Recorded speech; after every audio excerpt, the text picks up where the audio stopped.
Kontento naman ang pamilya ng napatay na gobernador Roel de Gamos sa nagiging takbo ng kaso kaugnay sa pagpatay sa dating gobernador ng Negros Oriental. Yan naman ang ulat ni Joshua Garcia.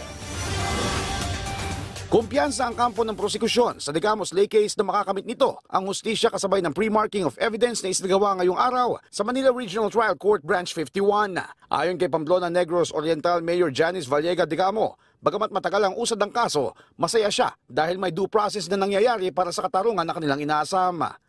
When the murderers tried to take back recant their affidavits, that's a sign na something is really wrong here. I hope this will be the start na talaga na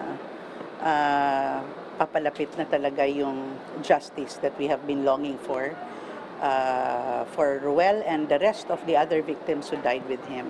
And this time I could really say na, oo nga, tama din talaga yung due process. Kinumpirma naman ni Atty. Andre Bontagom, Legal Counsel ng De Gamo case, na naghain din sila ng Amendment of Information kung saan nadagdagan ang bilang ng mga nasawing biktima sa krimen habang umaasa sila na hindi may sasantabi ang mga nakasampang kaso. Well, we're still hoping.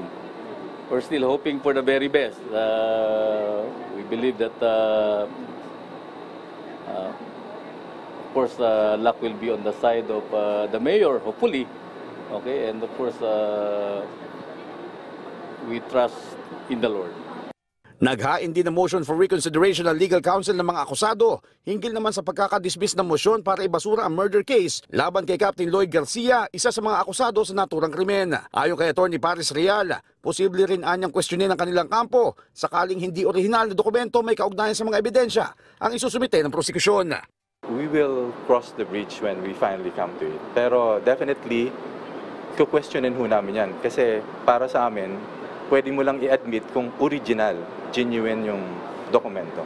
Otherwise, meron tayong problema dyan.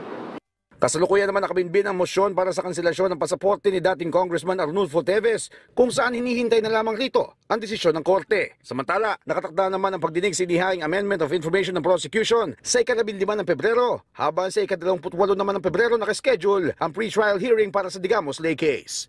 Joshua Garcia, para sa Bayan.